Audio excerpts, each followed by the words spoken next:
Welcome, bet riders around the world. My name is Gary Solomon, and you're watching the Laid Back Bike Report.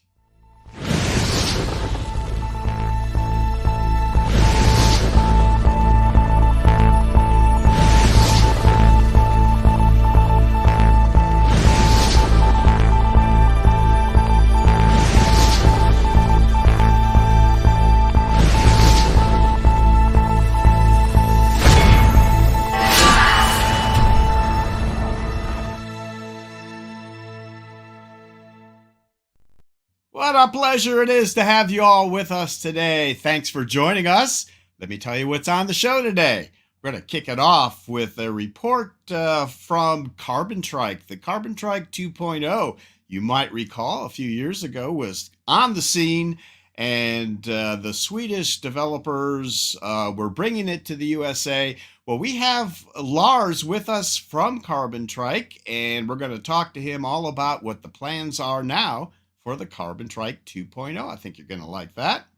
And then from Montreal, we have a very interesting interview with Francois Garneau, who is the CEO of Velomtek, the Velomobile that's actually manufactured here in North America. And the news is that they are going to be shipping to the USA, actually have started that process. So if you're interested in a Velomobile that's manufactured here, I think you're going to enjoy that segment. We'll talk to Francois there. And the third segment is a sports report from our own Larry Seidman, who's going to talk to you all about the recent Florida Senior Games, where recumbents showed up and honestly ran very well. He's going to have some interesting results for you, so I think you're going to like that as well. So with that, let me introduce you to the crew we have on hand today. There we go. So there is from Raymond, Mississippi, Trey Burgoyne handling the media today. Hi, Trey. Howdy, folks. Good to be here. And Colorado Springs is where we find our own Larry Seidman, who I mentioned is going to do that sports report. He's also handling the directing duties today. Hi, Larry. Hey, Gary and everybody else. And recently sliding onto the scene here, we're very excited to have our old pal Peter Stahl from the Bicycle Man right with us today in the shop. Peter, how's it going? Going good. Okay. He's doing his taxes while he watches the show as well. So, Peter, if you could just interrupt whenever you need to talk to us, we're happy to have you with us today. All right, guys, let's move on and talk quickly about how you, the viewers, can participate in the live webcast today. You can do so on the live chat, either on Facebook or on YouTube. You can ask questions of our guests. You can comment on what you're seeing. And we really would appreciate it if you let us know where you're watching from. We'll pop that on the screen as I see them as well. And we appreciate you guys tuning in. Now, how can you support the Laid Back Bike Report if you like what we do? You can like us on Facebook, subscribe to us on YouTube, and you can click that little wide eye up there. It'll take you to the Laid Back Bike Report website, where you can find information about upcoming shows, find out information about past shows, find out other ways you can support us, including becoming a Patreon member, a supporter, like all of these fine folks here. And you can do that for as little as $1 a month. Find out more about that on the website. Now, we also have major sponsors from the industry that we so appreciate every year. We've got new ones we have a new one for 2024 and many returning. So let me tell you who they are. We're going to kick it off, as always, with TerraCycle, makers of exquisite recumbent parts and accessories for your bent. Don't just trike, adventure trike. TerraCycle's racks and bags are like having a personal Sherpa, but without the questionable ethics. And Trailside Trikes, a fine recumbent trike shop on the Withlacoochee Trail in Florida. And TerraTrike Green Speed, The best in leisure, performance, adventure touring, electric, and portability. Wherever your adventure leads, TerraTrike will take you there. And Greenspeed, where Ian Sims designs bring performance through science and engineering. And Laid Back Cycles, the top USA dealer for TerraTrike and the premier source for Catrike, Ice, and Greenspeed. We give you the freedom to ride. And Avenue Trikes, with the gearing you need and the comfort you want, it's time to enjoy riding again. They're in stock, they're ready to ship, and they're only $19.95. Dealer inquiries are welcome. And Azub, if you've decided to get that new recumbent bike or trike, the time is now. You don't have to wait weeks for a quality bike that's customized to your needs. Azub has a selection of its best-selling models and configurations in stock. Head over to azub.eu and simply choose the model you want, add your preferred accessories, and your bike or trike will be at your dealer in just a few days. And Recumbent PDX. With 150 trike inventory, Recumbent PDX is the West Coast only Cat Trike megastore. We have over 20 trikes on our showroom floor just waiting for you to test ride through our beautiful Portland neighborhood. Call or email to schedule your test ride today. And we're excited to have Connecticut Yankee Peddler back as a sponsor. Now, they feature multiple brands of trikes, including electric assist models. Test rides and Southern Iowa hospitality are always available at their megastore in Chariton, Iowa. All right, guys, that is awesome. We are going to now jump right into our first segment. And this is the Carbontrike 2.0 update that we're going to tell you about. The interview I held with Lars, the CEO, a couple of weeks ago down in Florida. So let's hear what Lars has to say. Larry, let's see it. All right, guys, we are here with Lars from Carbontrike, and Lars is going to tell us all about the latest with Carbontrike. Lars, how are you today? It's good. It's much better than Sweden, where I came from just before, No snow. I really hate snow, so. Let's start out by talking about some personal information, perhaps. Tell us your connection with bikes, recumbent bikes, and the such. So I've been biking all my life, and I've been building recumbents all my life. I started to build my first. It was a recumbent bicycle in carbon fiber. Actually, it wasn't one in stainless steel, but then one in carbon fiber about 25 years ago or something. So I started with, I wanted the ultimate touring machine. It's not racing, touring. So I was traveling around in Europe, touring around. So I built my own recumbent bike for touring in carbon fiber, fully suspension and so on and so on. And then I've been building and biking all the time, and then I got in more and more into carbon fiber. I was educating myself. I took 3 university degrees in the end, one in composites and one in product development and one in mechatronics. And basically, I am one of the best, or maybe the best one in the world, developing and producing carbon fiber trikes. Let's talk about the development of the Carbontrike in Sweden. Tell us when that was and what was that like?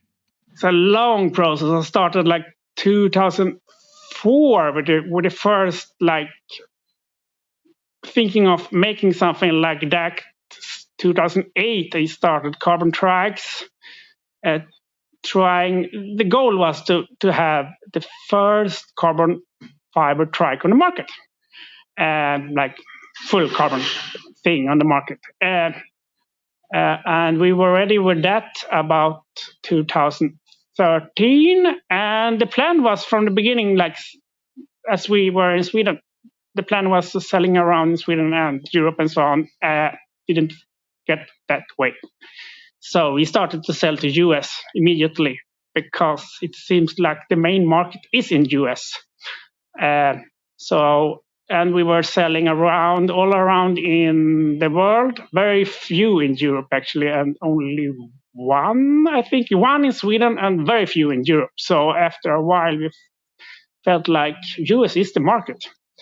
And we were doing everything by hand. We were like about a few people, and we developed the equipment at the same time to be able to do these things. It's rather complicated to do them, but we had to develop our own autoclaves. It's like a pressurized oven. We had to develop our own vacuum system, our own bagging system, and inventing a lot of stuff while selling, getting money in. And it took a lot of time to make these trikes. And we got orders, but people had to wait several years after a while because it took too much time to make them. So, and we had to make like a big, huge investment to get up the volume, but we couldn't do that because we were not at the right place. It's not really smart to make trikes in Sweden because you mainly sell them to US. That's what got you thinking about doing a collaboration. No, it was not my idea. It was actually Mark Swanson at Bacchetta. They felt like the recumbent bike business was shrinking, and they wanted to get into trikes. So they reached me or us around 2017. And we started to discuss about doing something together. After a while, he actually bought a ticket for me to get here during the winter in Sweden. And I really hate snow in winter. And this is the best weather in the world. So it was a rather good sell point. So around 2018, we started to make a joint venture together with the goal to make the first mass-produced carbon fiber trike, or race trike at least. And that was going to be the Carbontrike 2.0, yes? Right, yeah, it's CT 2.0. So the goal was using the benefits Bacchetta had. Like they know how to produce things, they knew how to produce things in numbers. They were on the right spot here in US, but they didn't know how to do any trike. We knew how to make trikes, but not in volume. So this was like a perfect combination, mainly having me and my coworker Arthur at that moment as developers, and having them as sellers, and having us as responsible for trikes, and also developing their bikes a bit more. But basically getting up the volume and getting these trikes out to people without waiting several years. Tell me how that marriage went then. So it sounds like you were off to a good start. Yeah, we had the plan was also, it was a combination, both having something that would work and having something that would provide us with a visa to be able to move to US. So that was one of the reasons we had a joint venture together, 50-50. We started a company together, joint venture company together. You're using that investment to get a visa because the plan was to get here legally. We took our old trike and 3D scanned it because that was made by hand completely. So we had all the molds and everything was made by hand before. We 3D scanned it, and Arthur made a really good work. We CAD it completely to be able to produce it, because you have to make some changes when you produce it in numbers. to be able to use the same factory as Bacchetta was using for their bikes. So all that took around 1 year, a little bit less than 1 year, but a lot of trips to Taiwan, to the factory, and around and developing all this stuff together, trips to US and so on. So around 2018, we were ready. And then it took a few months before we got up the production without any problems. I did come down to visit Mark and the guys at Bacchetta to see the Carbontrike 2.0. And I got a chance to ride it around the parking lot a bit. I was very impressed with it. So tell me how that went then. So now you're ready to start marketing and selling. How did it go in 2018? When we started selling it, we couldn't start selling it immediately because it's a phase when you have to ramp up the production, getting everything working. Everything is not working from the beginning. It took like almost half year to get everything solved. And that was really around 2019. So the plan was actually moving here before, but we couldn't do that before the production was ready. So just before, when we were looking into moving here, the pandemic hit. So exactly the same time, like my coworker came back from Florida. He was visiting here. I was going here once again, the last time before applying for the visa and so on. And then the travel ban started. We tried to get like an exception for the travel ban and everything.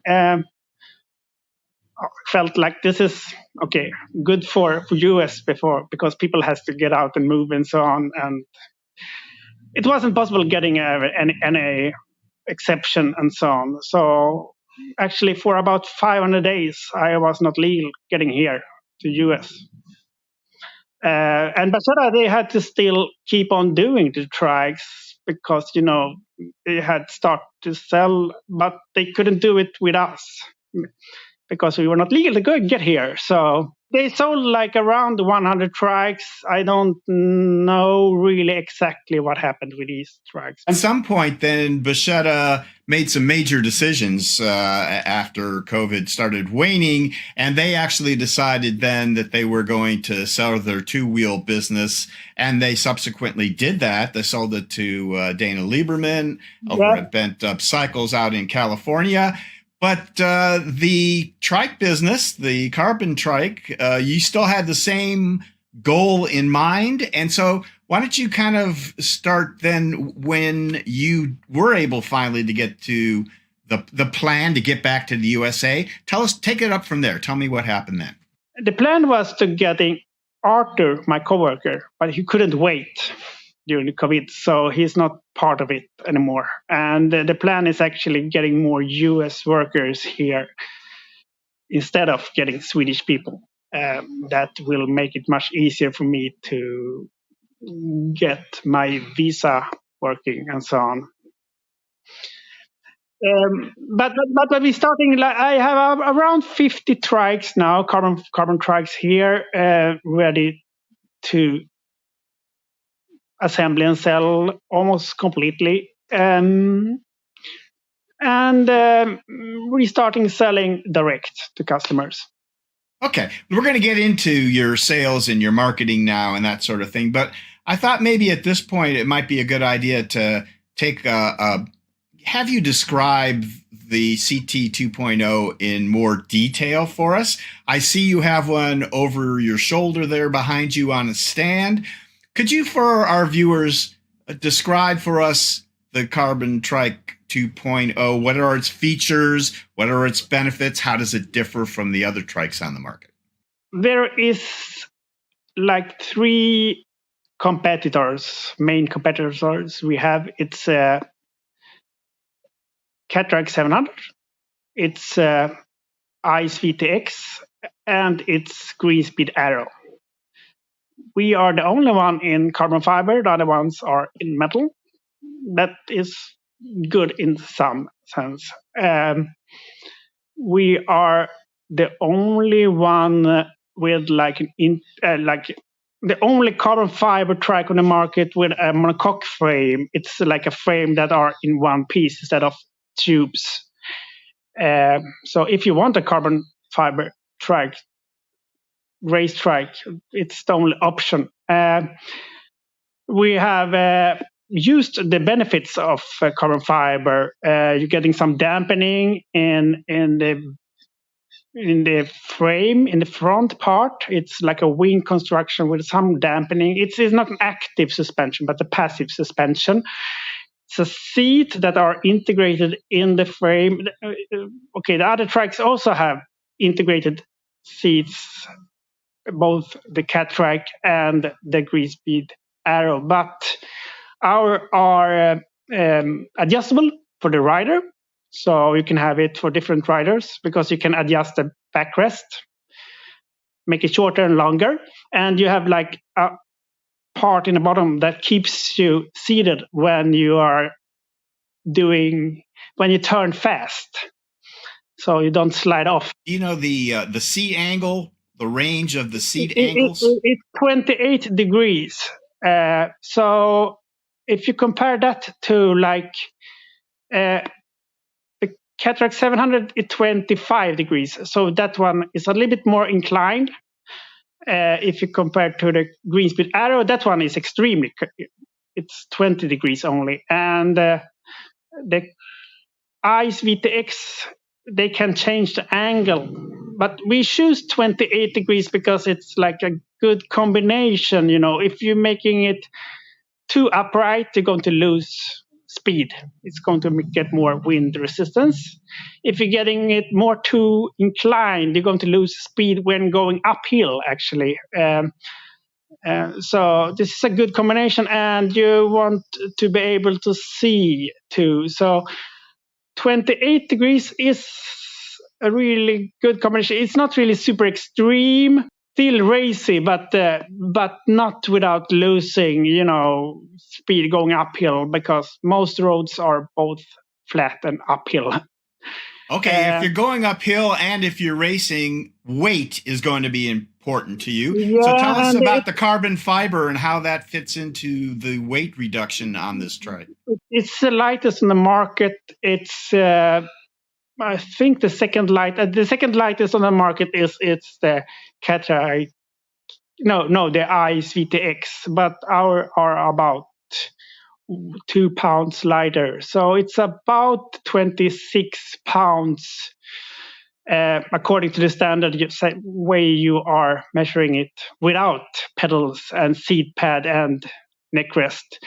Complete weight, as people are using it, usually with pedals, seat pad, neck rest, a fender, flag, one mirror, and so on, is 30 pounds. And the weight is a little bit lower than the other trikes in the market. The wheels are a bit lighter too, so you're getting more acceleration. It's the lightest wheels in this size on the market. It's not extremely light,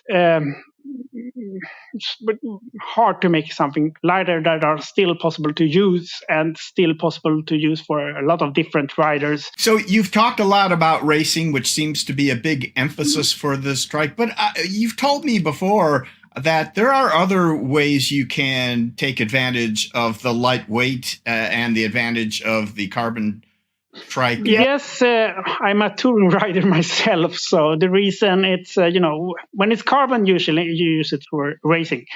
But as I like touring myself, I designed it to be able to use it for touring too. So you can actually fit like standard heavy-duty panniers directly on the frame in the perfect position just behind your seat. So you're getting a really good weight distribution and a very low wind resistance. So this trike can actually be used for fast touring, not extreme touring, but for fast touring. You can bring rather big panniers. and you have all the other stuff you need for touring too. You have we designed the trike for the pannier, but we designed the trike for a mudguard or fender at the same time, because we know everybody wants a fender. You don't want the dust in your neck, So this trike is designed together with a fender, and it's designed with integrated taillight mount, because safety is good, with really good mirrors, with integrated flag mount, headlight mount, and so on and so on. So it's actually it's made to be both practical and riding fast. I did encounter a gentleman on Ragbri, the ride across Iowa a few years ago. I was covering that, and he was riding a Carbontrike 2.0, one of the early ones, and he just loved it. I stopped and talked to him, and he was a huge fan. So that's a tour that lasts a week that goes all the way across Iowa. He liked the fact that it was fast, and clearly he thought as a touring trike, it met his needs. So let's get to the sales aspect of where you are right now in sales. Let's talk about that. So the viewers are watching this. They love the idea of a Carbontrike. They wanna find out more and buy one. How can they buy one today? At the moment, they have to buy it directly from us. All other companies are selling through dealers, and the plan is to be able to sell through dealers in the future. We used to sell direct when we were in Sweden. When it got over to working with Bacchetta, we were selling both through dealers and direct. We have decided to sell direct now in the beginning. It's a few reasons for that. The main reason is we only have 50 trikes in stock. We don't know actually, when these 50 trikes are out, we have to get more trikes, produce more trikes, and we have to produce at least 100 trikes in each batch to be able to get them rather cheap and so on. So if we were starting to sell everything through shops, these trike would end really fast. By selling them direct, we can getting a bit lower volume and getting more paid and getting better contact with the customers too, because we want a bit more feedback before we keep on doing more product development. And by selling them direct, we're getting more feedback too. But we also want to be able to go to all new trike shops before starting to use them as dealers again. So see that they know what they are selling and so on. So the plan is selling these direct, but in the future do like the other companies, selling through shops mainly. Okay, so that gets us to the future. We want to take a look maybe down the road a year or two and ask you about some of your plans. First thing I maybe would want to ask you about is, it would seem natural that you might want to come to CycleCon here in Ohio next year. Is this in the works? Yeah. So that's the best place to be. At least I haven't been in Ohio. I only been on CycleCon in Tennessee. But it's the best place to be.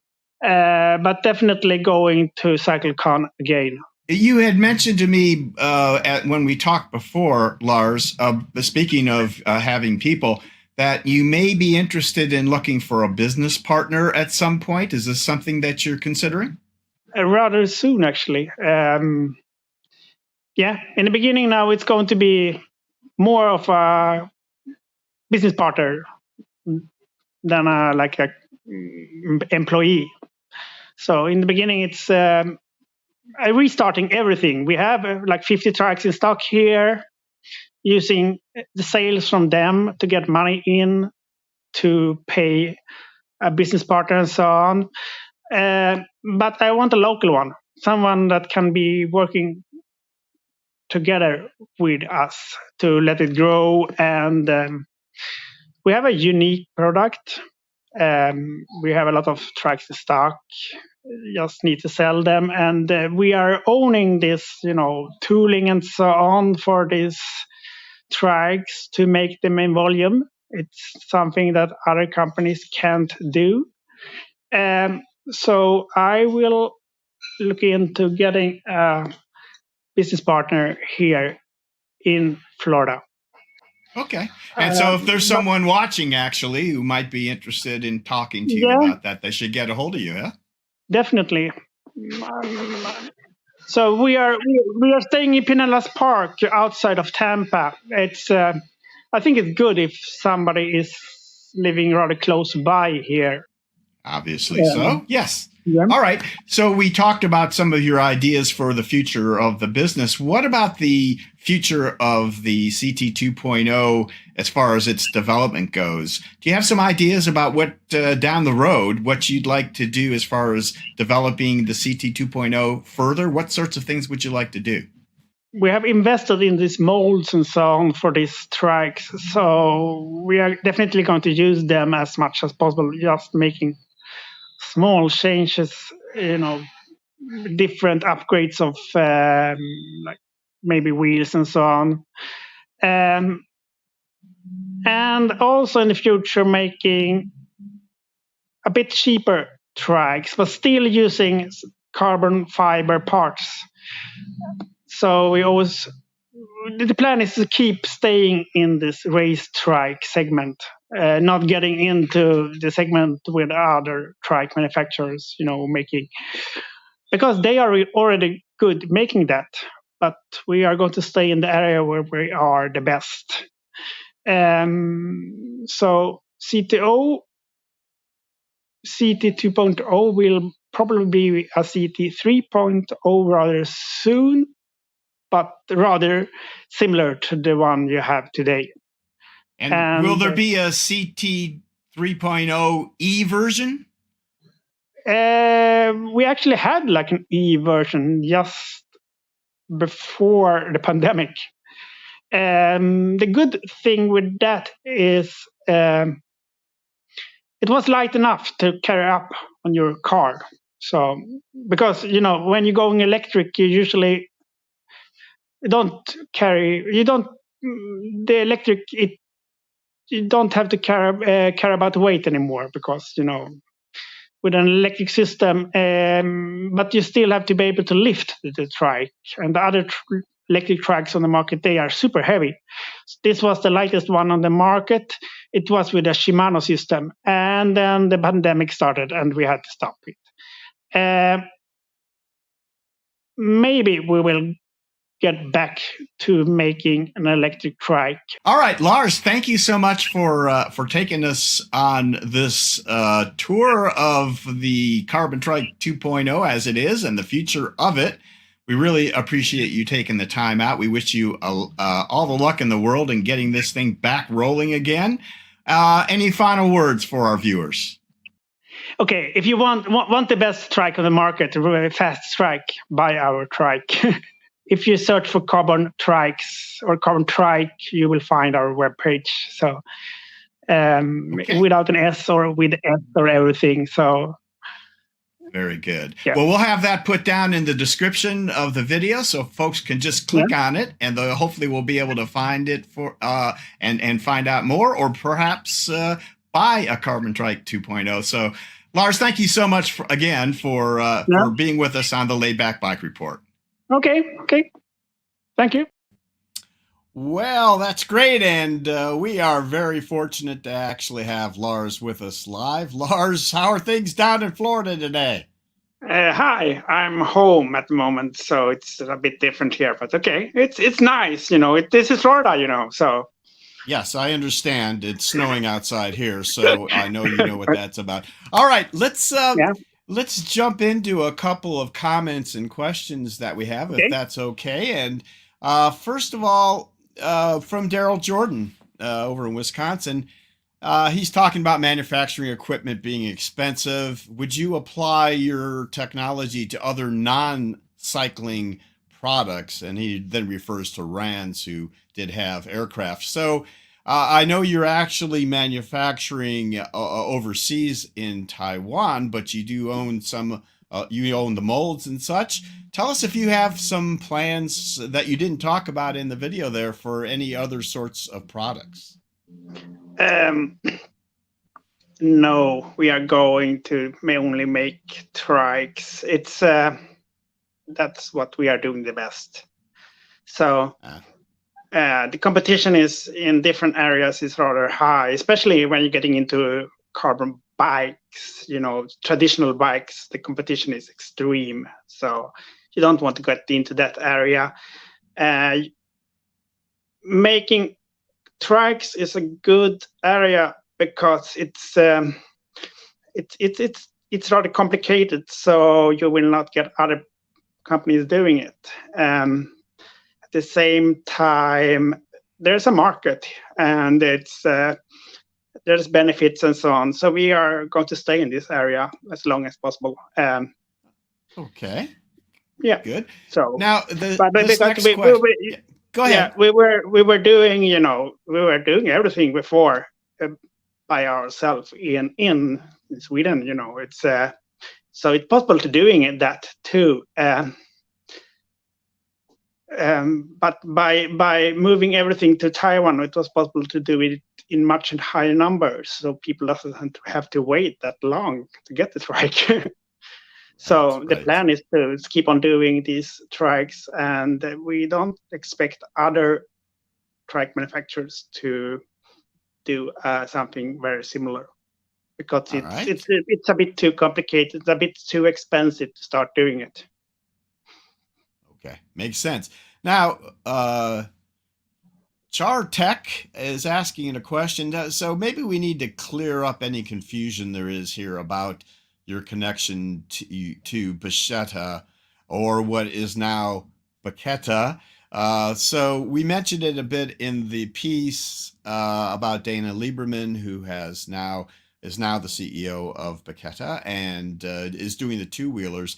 So is there any work with Bacchetta to develop or manufacture the upcoming Quattro? The Quattro, of course, is the two-wheeler that Dana is working on. And I think you've made it pretty clear this is a separate business. So could you just make sure to clear up here for anyone who has any confused ideas? Carbontrike, Bacchetta, what's the connection at this point?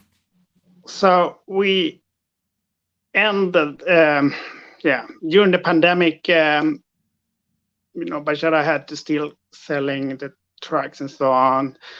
They got to a point when they had to end the business. The main reason they had to end it actually was because they ran out of parts for their bikes. We still had some trikes, so we bought back the trike business completely, and they finally sold the bike business to Dana Lieberman.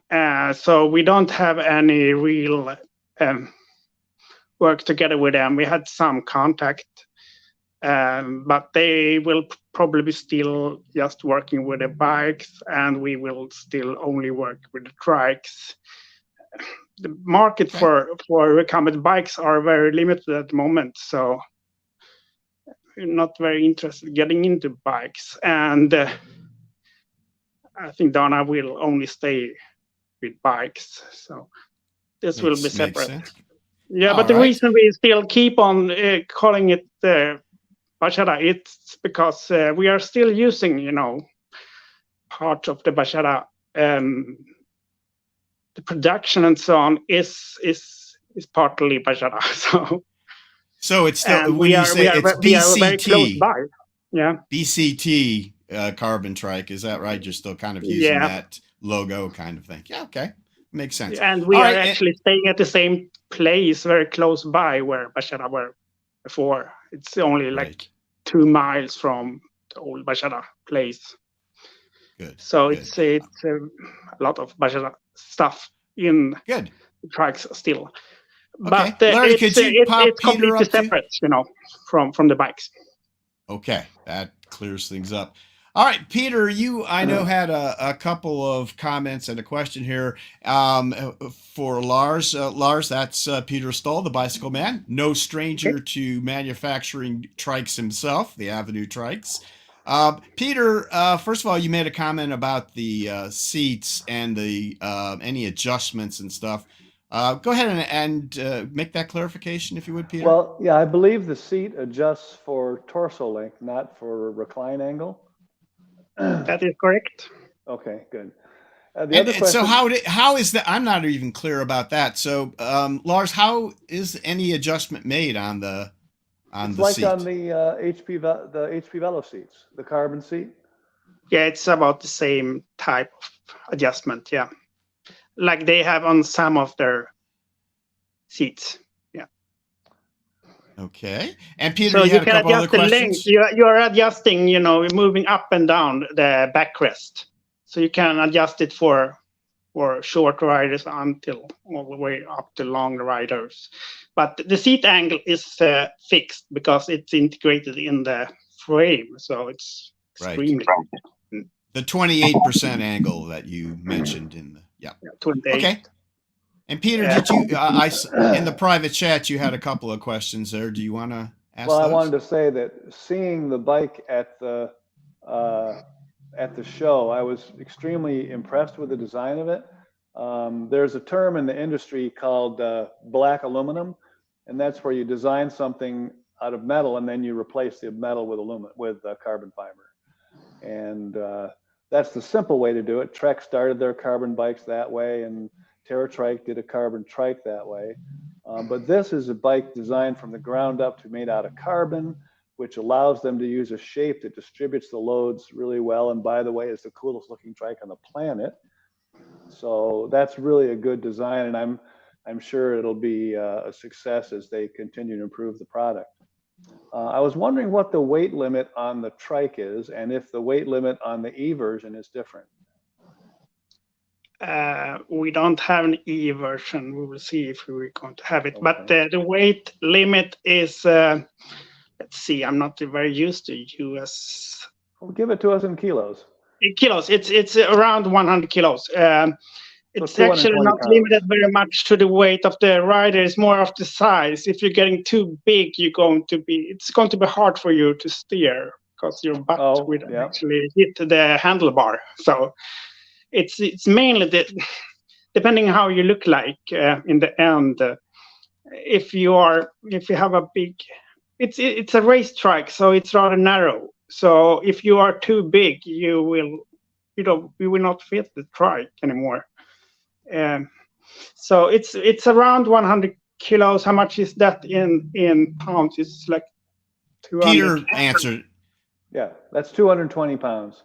So there are some riders that want to go buy the fastest trike out there, although they're really not fast riders and it's really not suitable for them, but it's not an unpopular idea. You'll run into them sometimes, but the width will be the problem there. But it is the same thing with the cat trike.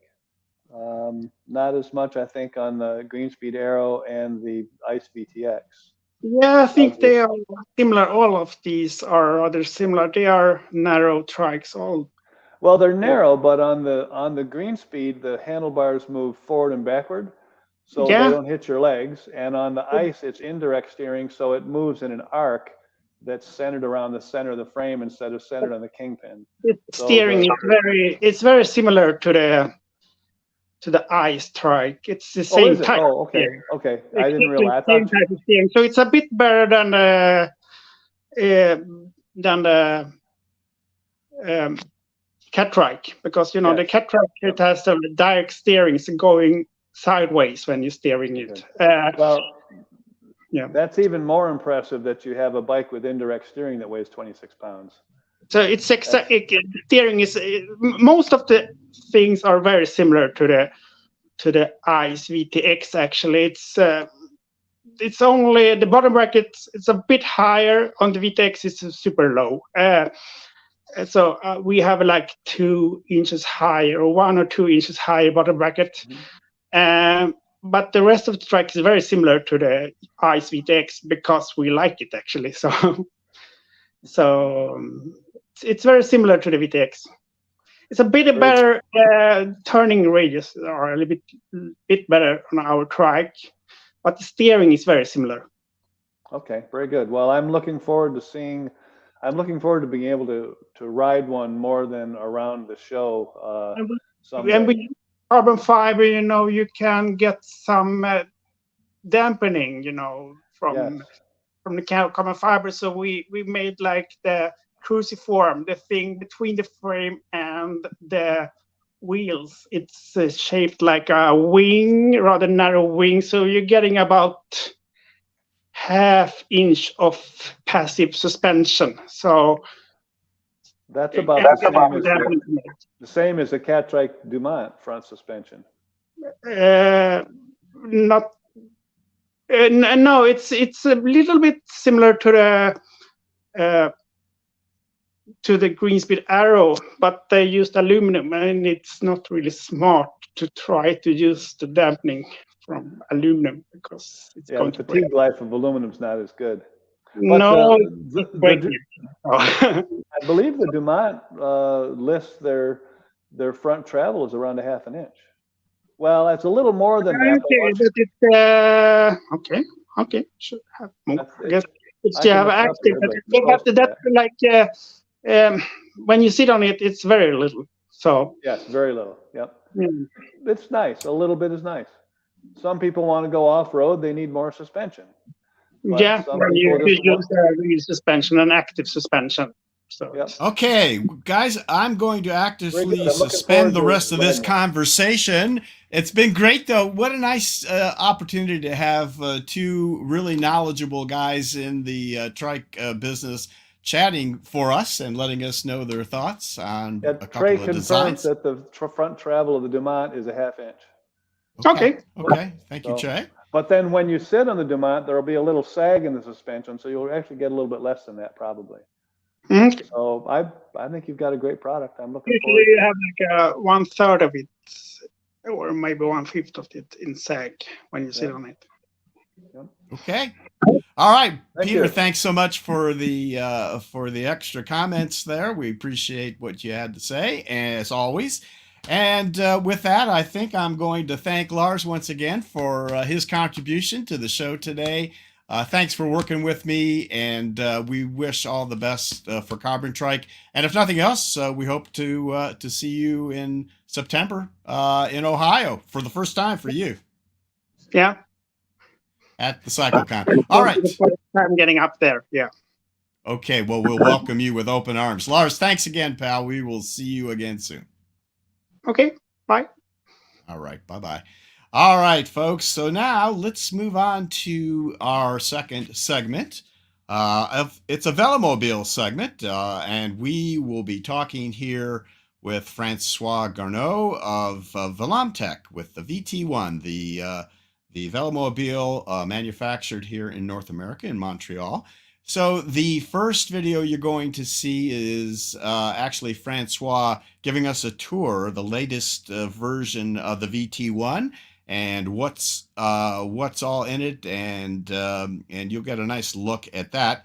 And then we're going to get into the interview that I did with Francois and talk about their plans and their shipping now to the USA and what all is involved with that. So I think you'll enjoy this. And luckily, we also have Francois with us live. So afterwards, we will chat with him and answer your questions and comments there as well. So Larry, let's start out with that VT1 tour. Hi, my name is Francois from Velomtek. Today, I'm going to show you our latest development for our Velomobile, the VT1-E-14S, as shown here. This vehicle is made of aluminum frame and a carbon fiber body shell. And on top, we have the base coat clear coat automotive paint. The shape of the vehicle is aerodynamic to to reduce the air drag. And on the front section, we have the LED turn signals, left and right, for the front and the rear.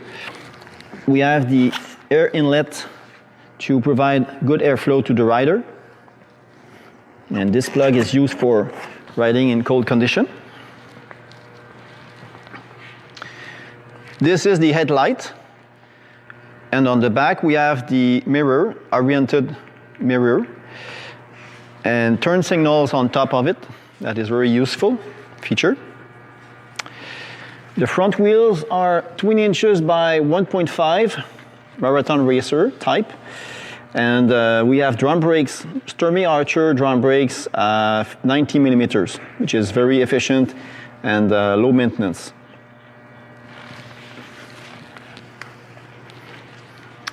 We have the door, we have the door lock here. That is an option for the VT1. The headrest. This is the flag kit. Very interesting, riding in traffic zone. And on the back, we have the turn signals. And this is the tail light that is flashing for giving you good visibility on the roads. This is the braking light that you will see further in this video. The handle, so you can turn or move the Velomobile like this.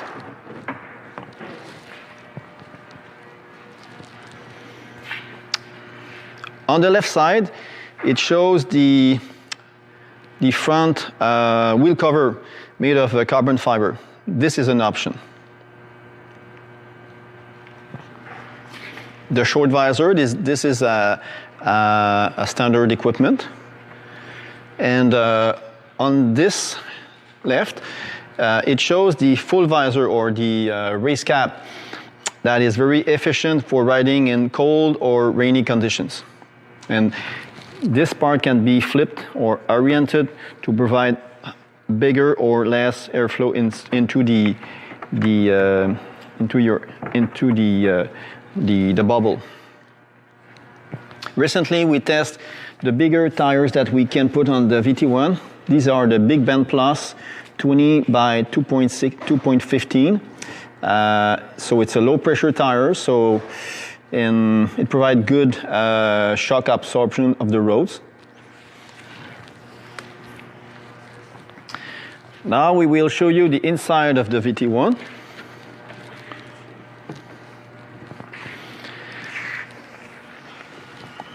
So on the front we have the bottom bracket here with a torque sensor in it for the electric assist. We have the torque, not the torque, but the crankset with one chainring, clip pedals, the main frame made of aluminum, the cell phone support. This is the cycle analyst that gives all the parameters to ride for speed, power, battery voltage, and a lot of parameters. We have the steering mechanism. It's a tank style design. On the left handlebar, we have the brake lever, the switch for the cycle analyst, and the throttle here to ride in 100% electric assist mode. On the right side, we have the brake lever, the shifter, the 14-speed shifter for the roll-off, and the multifunction switch to activate the horn and other 12-volt accessories. The seat is made of carbon fiber, designed and made inside at Velomtek, with the exquisite seat mesh, very comfortable. The cup holder, the main battery, 52 volts, 20 amp per hour, with a lock device. The junction box, and the transformer to drop down the 52 volts to 12 volts to the circuit. So this battery can be easily removed for charging outside the Velomobile. In the back, we have the wheel guard that is very interesting for protecting your equipment or your cloth or anything you bring inside the Velomobile. And now I'm going to show you the design of the suspension and the motor.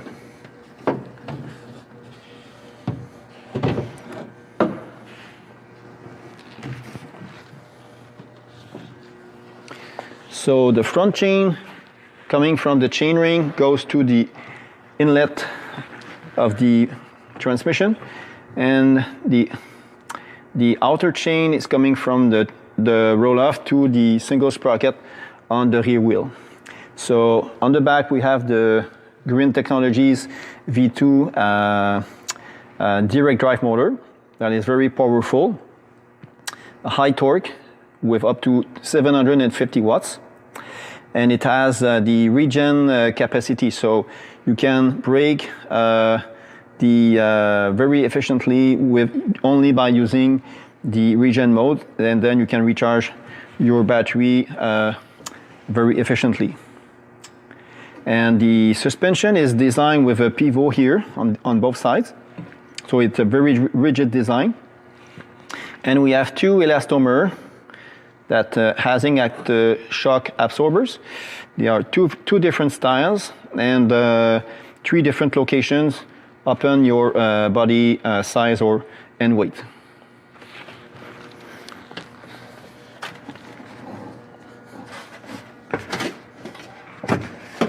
Now I'm going to show you how to get into the Velomobile. It's quite easy. You put your feet down.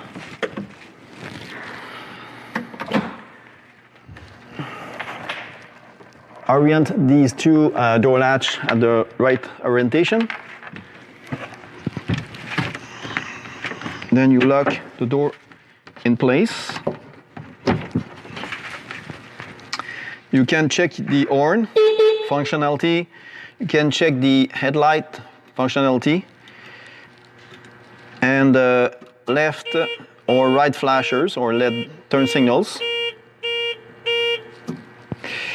And then you are ready to put your feet on the pedals and start riding. Since we have two holes in the floor of the body shell, you can put your feet on the ground and go backward like a Flintstone style. Okay, so it's very interesting feature.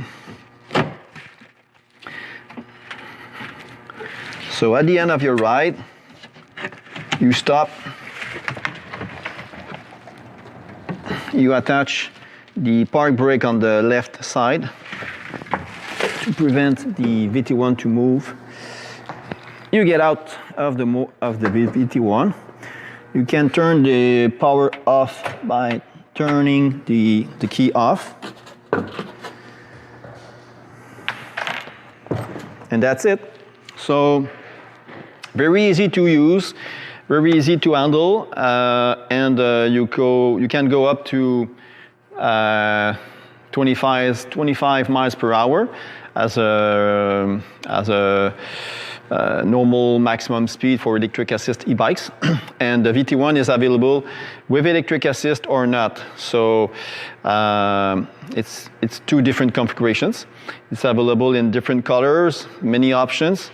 So if you have any questions about more details about the Velomobiles and the availability and pricing, so feel free to call us or send us an email, and it will be a great pleasure to answer all of your questions.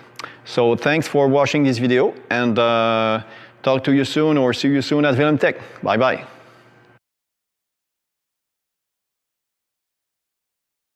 Folks, I'd like to welcome Francois Garneau to the Laid Back Bike Report. Francois, welcome back. Hi, Gary. How are you today?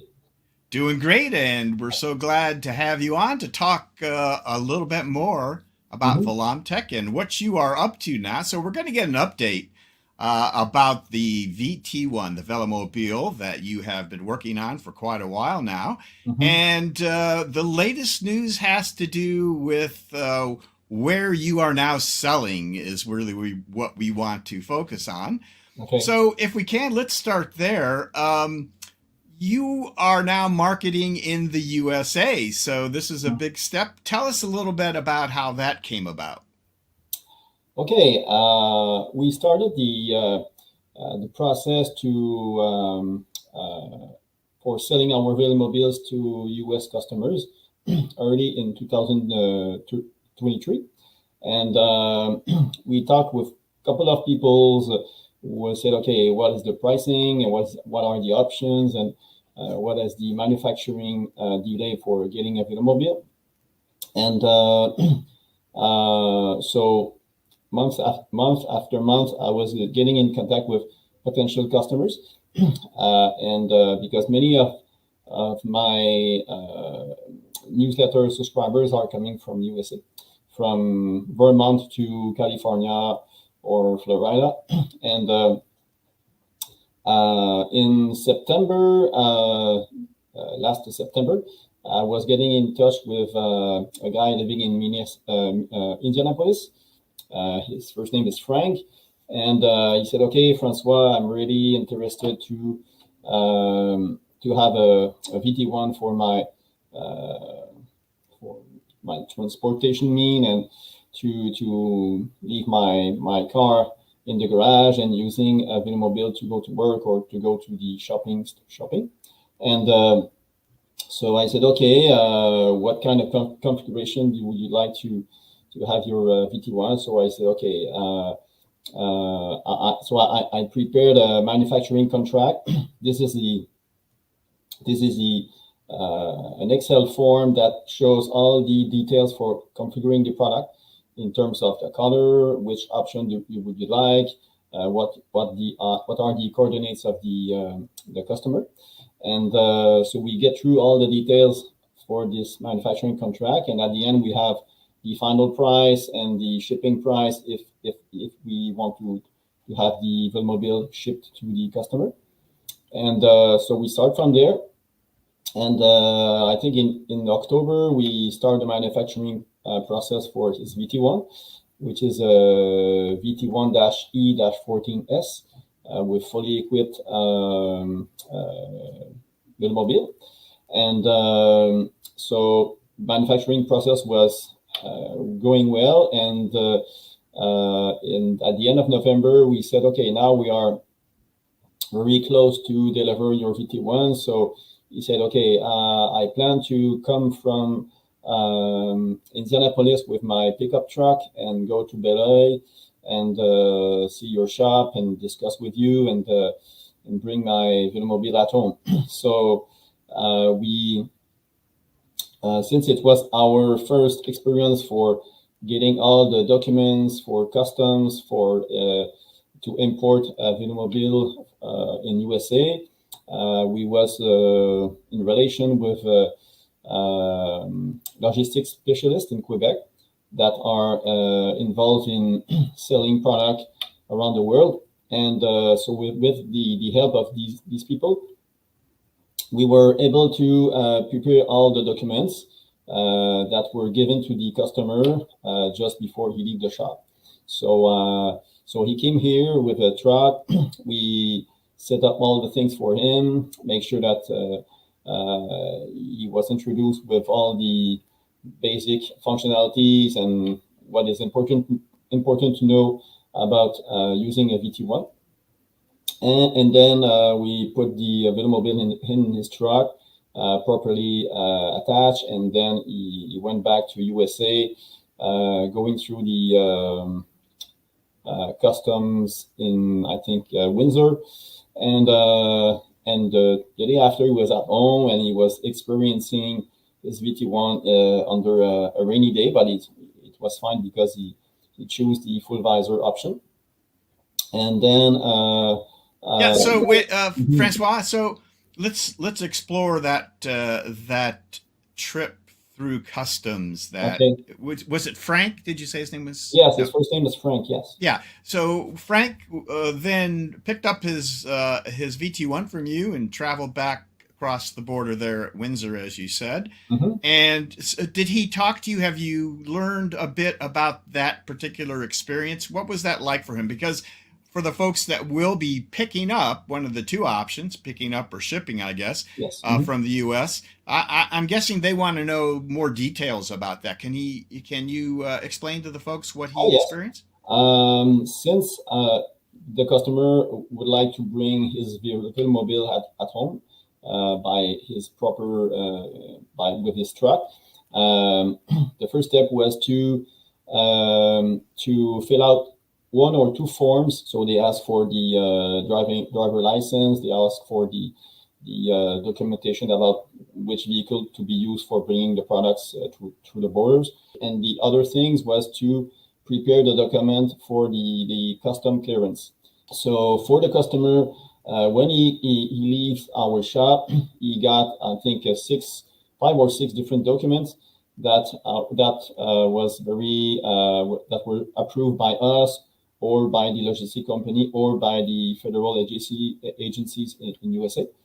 And so we crossed the border by just showing these documents to the border agent.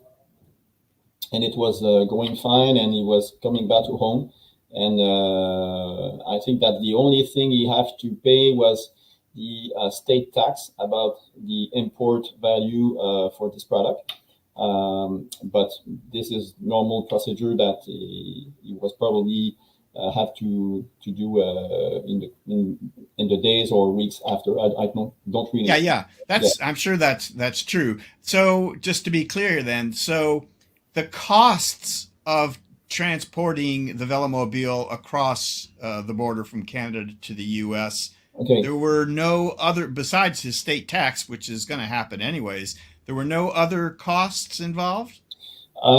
Yes, there are some costs, but they are not big, because just to have a rough idea, so it's about the cost for importing the Velomobile is about $300. Okay, that's really important to know. So because we're going to move on now to talk about shipping now instead of a pickup. And so what the customer is going to want to do is compare the cost of picking it up himself, plus the cost, I guess, his transportation costs. He's paying some gas for his vehicle to come and get it. Yes. So maybe another couple $100, depending where they're coming from. So say maybe $500. So now we need to compare that sort of price with shipping costs. So let's start with the story of shipping. If I wanted to buy a VT1 here in Ohio, say, and I needed you to ship it to me, tell me the process. Tell me the cost, at least approximate costs of doing that. As a reference, before to confirm with the customer, Frank, to say, okay, come here to pick up your Velomobile, he said, okay, can I have an alternate option to ship the product to us directly?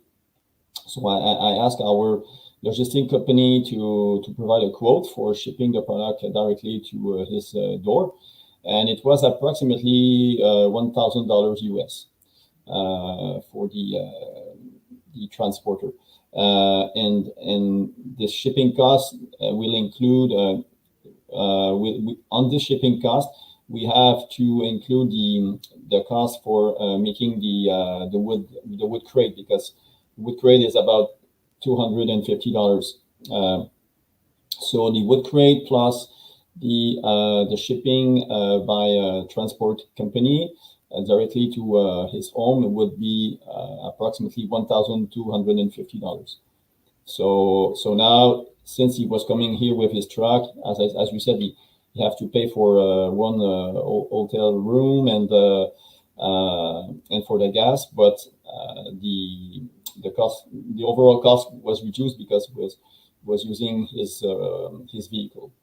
Right. So it seems to me then that the option for folks living in the eastern third say, of the U.S., especially the northern tier of the U.S., the option for coming to see you. There are advantages to that, which maybe we'll talk about here in a second.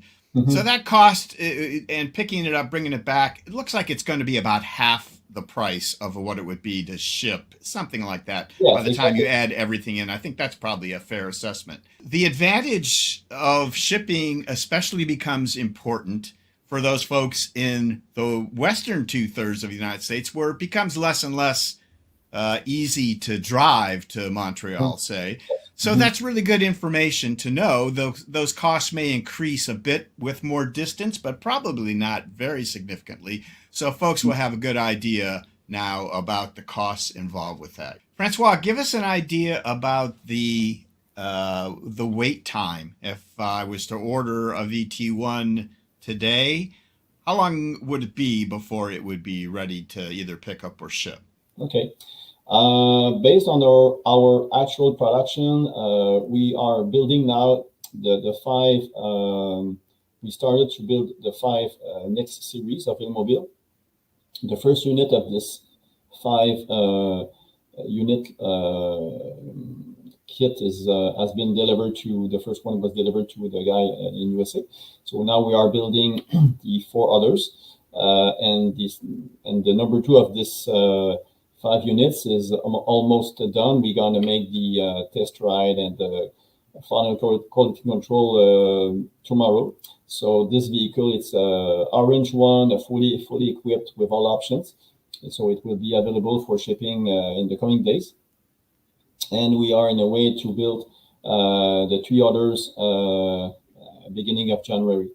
And so for the next 2 or 3 units to be built, I would say the waiting, the time to get the Velomobile could be from a couple of weeks to maybe 1 or 2 months. And at the beginning of next week, when all the orders will arrive, we hope so, then the manufacturing delay could be from 1 month to maybe 2 or 3 months. And so that are the actual information. Okay, yeah, that's fair enough. All right, so now that we've covered the product and the shipping and the picking up of it, let's finish up here with the competition and the advantages that you see against the competition that you face. So the vast majority of Velomobiles that are out there today are done in Europe. Many by Velomobile World, representing a number of different companies there and such. So tell us how you see Velomtek competing against those. What's the advantage? Why would I buy a VT1 versus a Bulk or a Milan or one of those other ones? If I'm sitting in the U.S., tell me why I should. It's a good question. Our Velomobile is quite different than the, I would say, original shape made by European manufacturers. It's designed with the electric assist embedded instead of adding an equipment on the bottom bracket or in the rear wheel. So it's really integrated into the design. The VT1 is available without electric assist. That is the VT1-14S. And our vehicle is, I think, more designed for commuting activities or commuting usage. It has been designed also to be very easy to maintain by using a couple of very basic tools. The only thing is, since we are local, it's more easy to join us on the same time zone. It's possible to visit us by if you are having a car or truck. Maybe in a couple of hours you can come to Montreal area and visit our shop, see our product, make a test ride with an electric one or a non-electric assisted Velomobile. And then you could have a lot of information that is not really available only on the website or on the videos. And as many potential USA customers have said to me in the past, they say, since you are local, for me it's an advantage because communication is more easier, and there's a possibility to pick up our Velomobile directly to your shop, and the functionalities and the design of our product. I think it's very interesting for people who look for an alternative to cars, and to get fully protected for the cold weather condition or for the rain. There's quite a lot of interesting cargo space also. And for some people, like one customer in Saskatchewan, Canada, he carried a small trailer in the back, and he has a project to build a custom trailer in the coming months to do camping and some long distance riding with his Velomobile for the next year. So and for every users in whatever if it's in Canada or USA, for every users they have different kind of usage, and this will be interesting for us to say what are the things you can do with your VT1 and what kind of pleasure you could have by using this vehicle. So based on the experience we have now, this is what I could say. Absolutely. Now, I guess the one thing you didn't touch on there that we should probably talk about is pricing, and maybe the pricing advantage that you may have versus some of the European Velomobiles. Do you want to talk about that a little bit? Yes, I agree. Because if we are looking to an electric assist Velomobile coming from Europe, we talk about I think it's maybe 13 or 14,000 in USD, and plus the shipping cost that may be 1,500 or maybe $2,000 for the shipping. So in terms of product cost and shipping cost, you have all the details.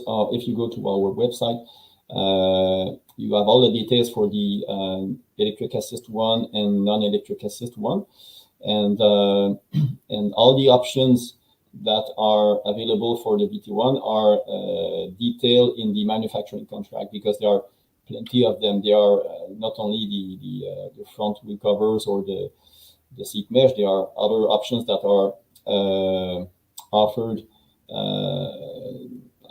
to our customers. So to have a rough idea of the pricing, you can go to our website and see the numbers. And then for more details or having a detailed quote, get in touch with us, and we will have to promote and to give you the better price for you. The other thing also that could be interesting is so if there's a customer who already have a Velomobile and he get in touch with people who is interested to buying one, and at the end of the process, this new customer is coming back to us and say, okay, I want to have a contract and order a Velomobile. Then we will provide a bonus to the new customer. So if this customer is doing that with many people, many new customers in his region, it could provide a good bonus. It's more like an ambassador program, but maybe not as detailed as what we have with Velomobile World Company. But the goal is to you want to, this is an incentive program. Yes, exactly. Yes, that's a good word. So it's an incentive for other customer to use the experience and the knowledge of the existing users. As an example, there's a potential user living in the state of Washington, and he asked me recently, okay, Francois, is there a Velomobile user, a VT1 user that's living not too far from me, and I said, yes, there's a guy living in Vancouver. It's about 1 hour and a half from you, and he could give you his experience with his VT1. So that kind of collaboration between Velomtek and existing users and potential users, that may be a win-win setup. Absolutely. That sounds like a good idea. All right, Francois, let's finish up by talking about any future plans that you have. I always like to ask that question. What do you have in mind? Anything you want to share with us now about the future plans for Velomtek?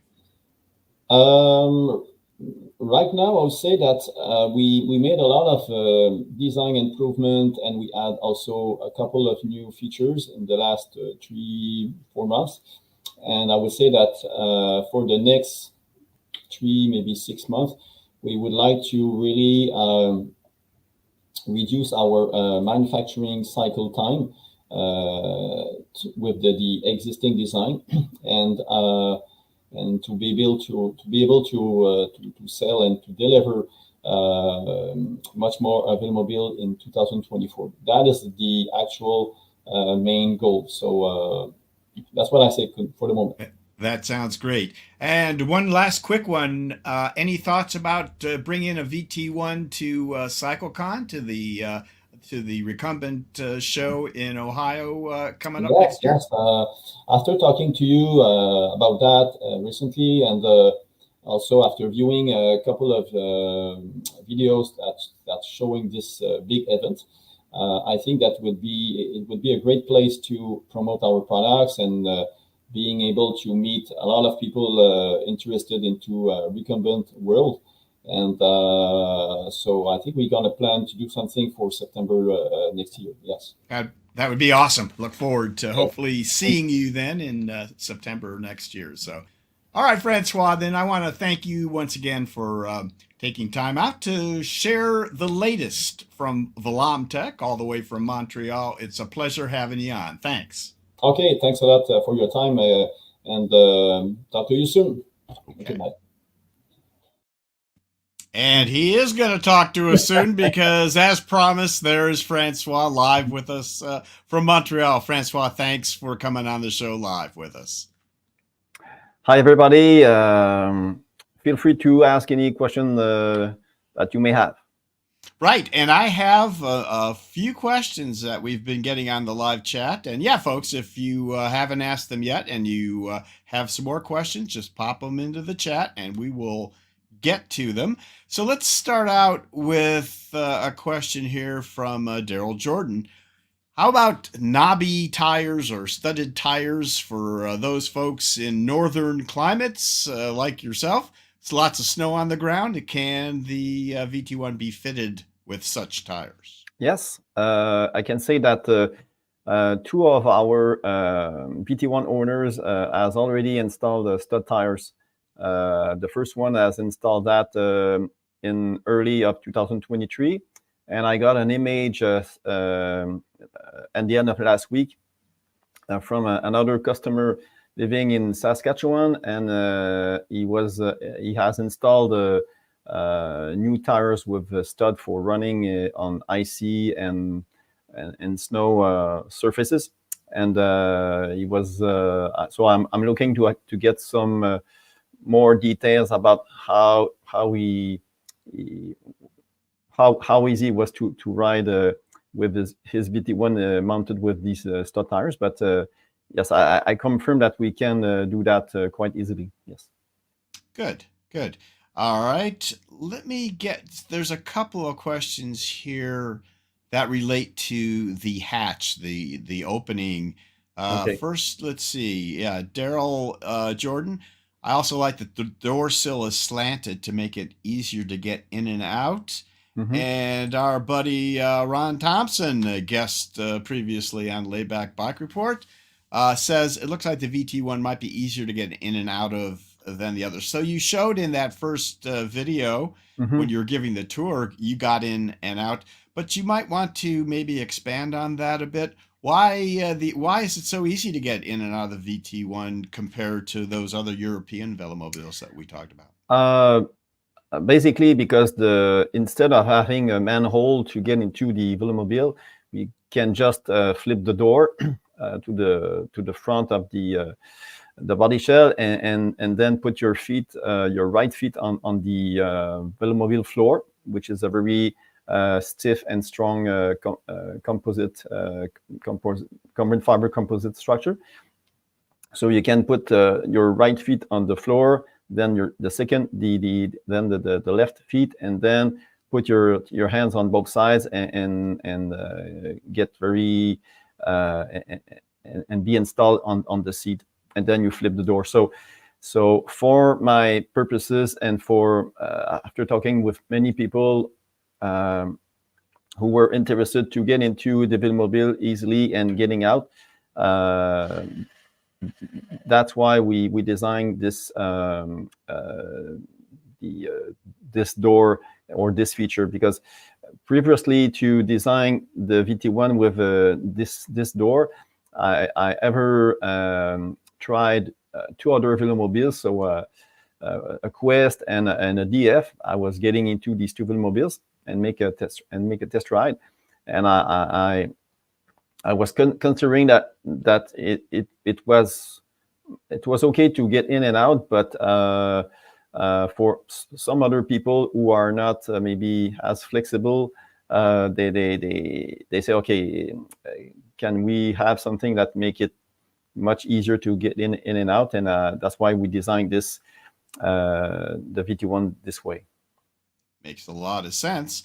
All right. Tom Berg asks, what about the weight savings from the previous version? So this is a little bit of an update, I believe, from what you started out with on the VT1.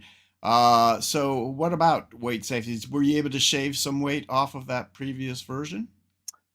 Yes, when we started the manufacturing process of the VT1, the first one that was delivered at the end of 2022.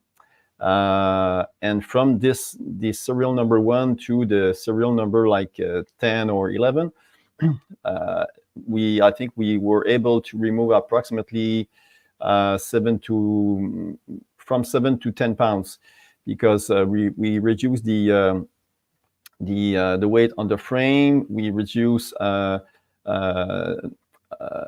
weight on the body shell, because we changed the way we manufacture the body shell.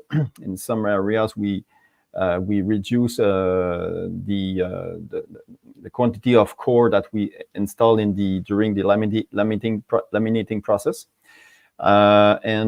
So we improve the design and reduce weight here and there in the Velomobiles. And so so from the serial number 1 to the actual version that we are in the shop, we cut approximately 7 to 9 pounds. And in the future, we are looking to reduce to cut a few other pounds also. So it's a continuous improvement, because every time we reduce the weight of the components, that may reduce the capacity to absorb being shocks or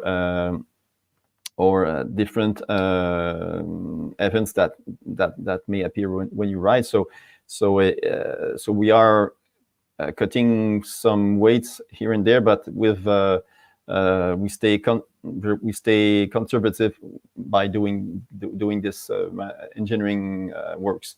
So, but as I said, we are continuously improving the design, and that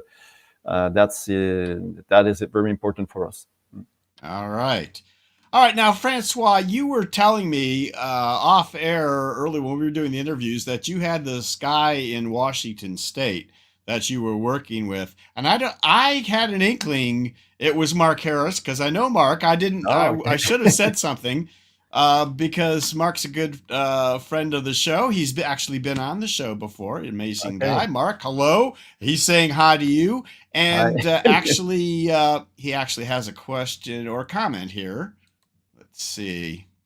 So from Olympia, Washington, of course. And he says he has been helping you with location of bike dealers and future recumbent events. So some marketing in the future. He'll be a good asset for you. I can recommend him. It's too late because you've already adopted his help. So do you have anything to say back to Mark, and maybe talk a little bit about how you want to promote the VT1? You talked a little bit about the nearly an ambassador program, but the promotions that you have worked with Mark and such.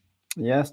Yes, I ever talked to Mark a couple of times in 2023, and I was very, very impressed about how the equipment he has in his garage with trikes suspended to the ceiling, and also when I discussed with him about the potential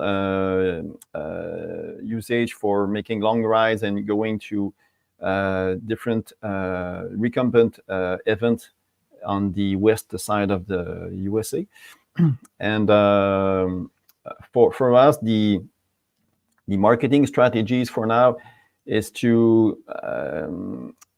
promote our products either in Canada or in USA with direct sales, and I know that promoting our products with dealers is also is another strategic opportunities for us. But for the first series of Velomobiles to be delivered, I consider that selling the products directly to the customer provide us more information for how they're using their Velomobile, what we can improve. So for us, it's more easier to make some kind of tracking, and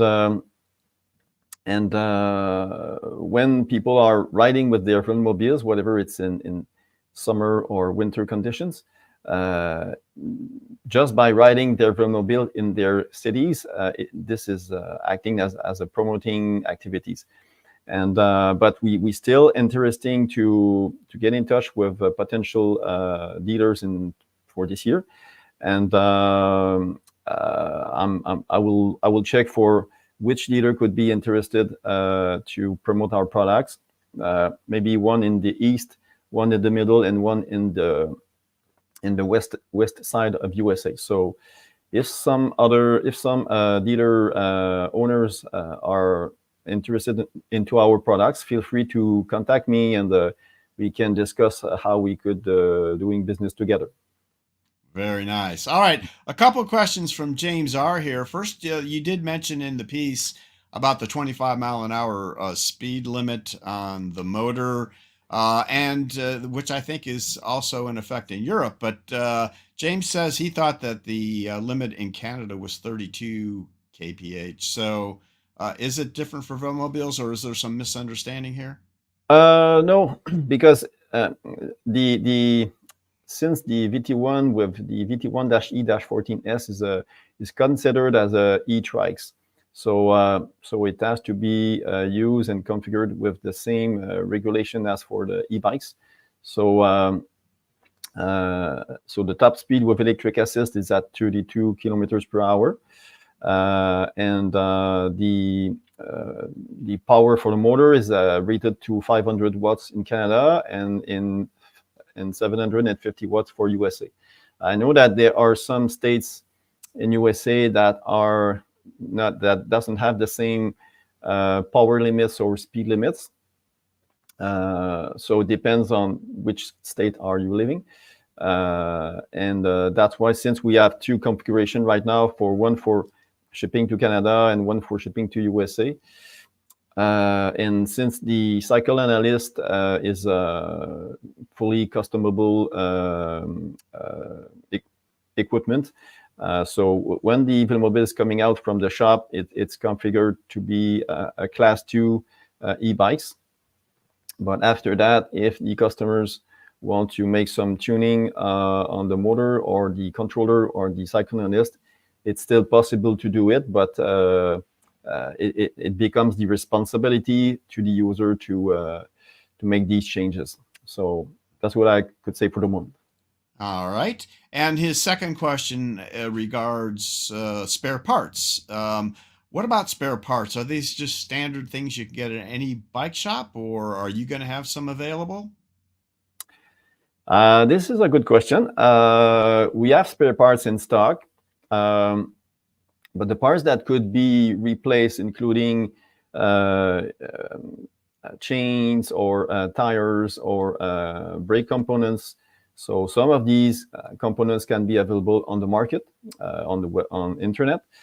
And for more Velomtek custom parts, either for steering mechanism or suspensions, or these parts are available now in our shop. So if someone has a breakage for one part, they can just have to call us, and they will be in stock.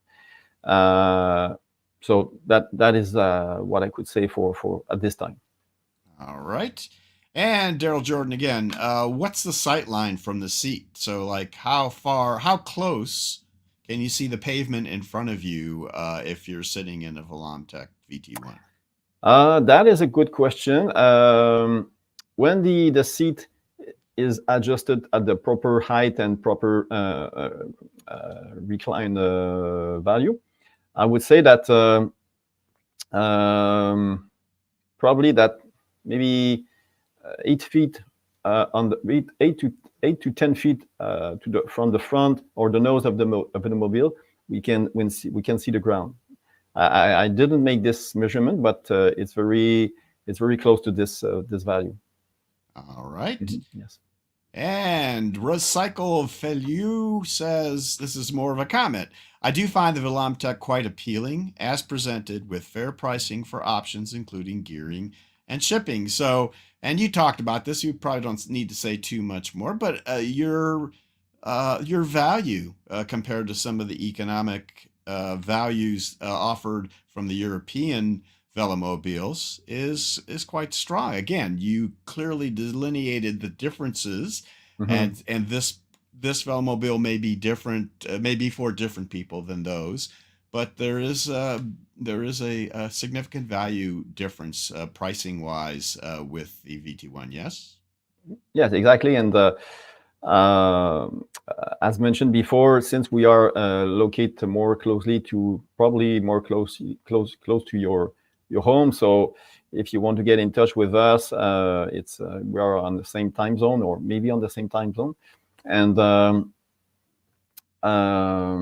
we try to improve our design and products to coverage a lot of usage for Velomobiles, but designing a Velomobile is almost a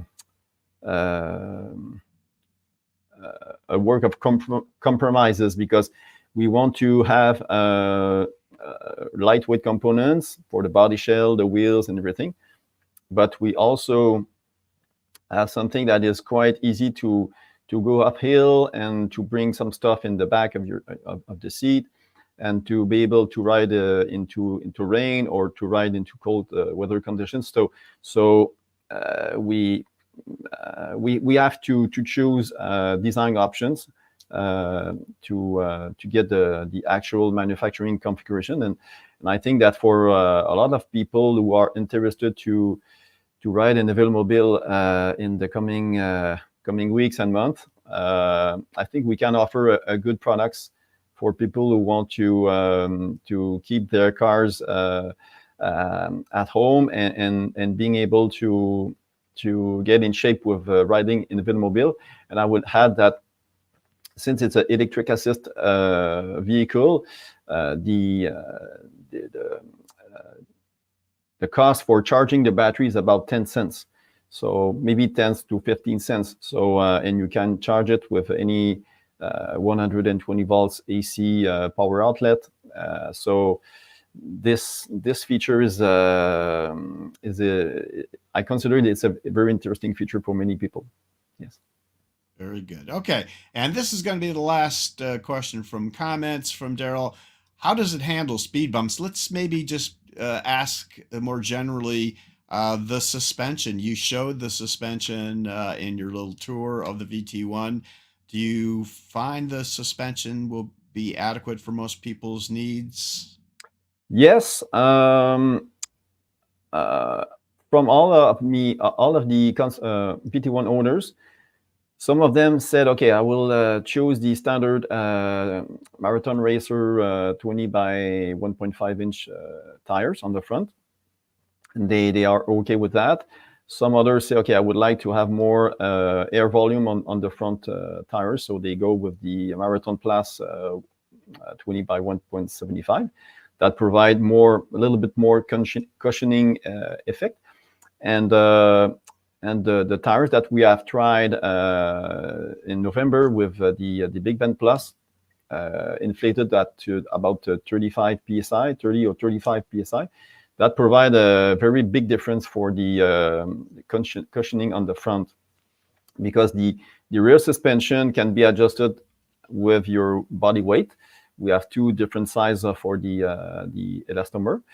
So the rear suspension is very efficient. But for the front portion, actually you have the choice from 3 different tires. And we also looking for designing suspension strut in the coming month for the front that may have a stroke of maybe 15 to 20 millimeters. So we are looking for this design improvement or design option during this year. All right. Yeah. And lastly, this is a comment, not a question, from Susan McLaughlin. I assume she is perhaps an owner of a dealer in Canada. As an electric bike and trike dealer, we find representing Velomtek to be an excellent experience, good value for great quality, and very professional to deal with Francois and his team. So thank you for the comments, Susan. Thank you, Susan. And she is the owner of a bike shop. Yes, there? she is involved in the dealer in Kingston, Ontario, with iCycle dealer. They are our first dealer in Canada at this time. Very nice. Well, we hope you'll get some more dealers. And speaking of dealers, let's bring Peter up if we can. Larry, just pop back in. We thought we lost you there for a minute.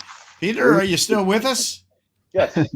All right. So, Peter, this is Francois. Peter, of course, is the bicycle man, owning that fine recumbent shop there in New York State. Okay. Peter, go ahead with any questions or comments you have for Francois. Well, we've had, I think we've had 3 used Velomobiles in the shop over the years, and some are extremely hard to get into, and some are awfully heavy. And we have one actually in our museum that is gargantuan.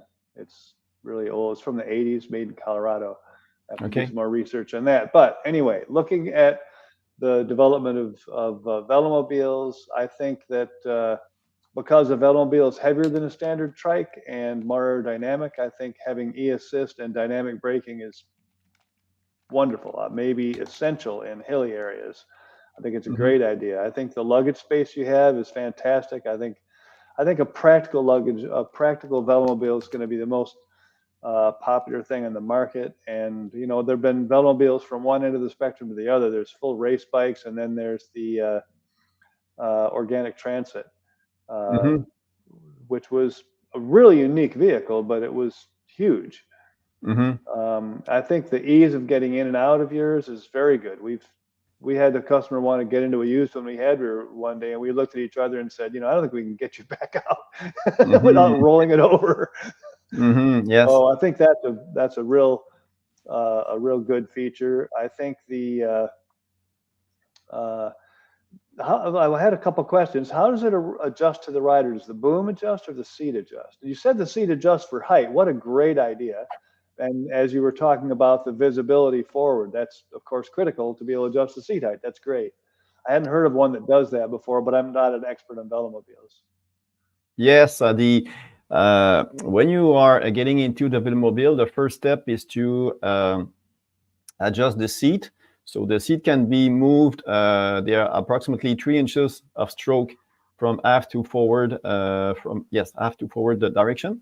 And then you have you can adjust the seat height. You have 2.5 inches for the seat height, seat adjustment. And then you can adjust the recline angle by moving the rear support to different locations on the angle bracket that are installed on the floor. So when the seat is adjusted properly to have your head at proper position to see properly all around you, then you adjust the bottom bracket. So the bottom bracket is attached with 2 screws, socket cap screws, and there are so you can move the bottom bracket by approximately there's a stroke of approximately 8 inches. So from people who has short legs or for people who has very long legs, so you can adjust very easily the bottom bracket positions. And after that, when it's done, you adjust the chain length by moving one of the 2 front idlers just underneath the bottom bracket. So adjust one of these 2 idlers, and then when the chain tension is properly set, then you are ready to go. Yes. Very good. What is the overall width of it? The overall width is 30 inches. Okay, from each of 2 tires, from left to right tires, it's 30 inches, and the zone where you have the 2 mirrors, you can add approximately 1.5 inch on each side. So if you want to go through a door, you may need approximately 33 inches wide for the opening. Okay, that's good. We had there are certainly Velomobiles too big for that. The organic transit was 48 inches. Yes. That, you have to have a garage, or you store it outdoors, which is a possibility. And what's the overall weight of the E version?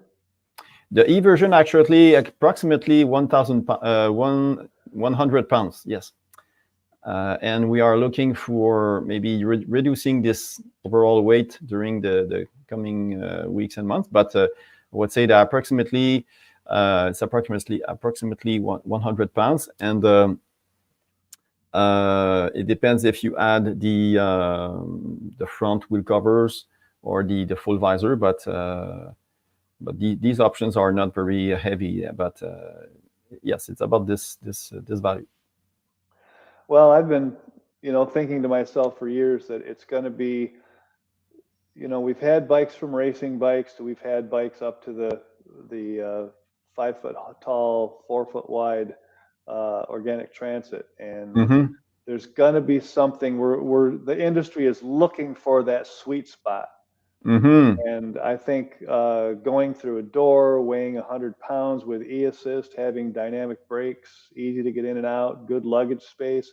Also, it looks like it's be quite easy to work on because you remove the rear wheel cover and you can get at things a little better. Yes. The one we have in our museum, you have to disassemble it and remove it from the shell to fix it, and then put it back in the shell and reassemble it.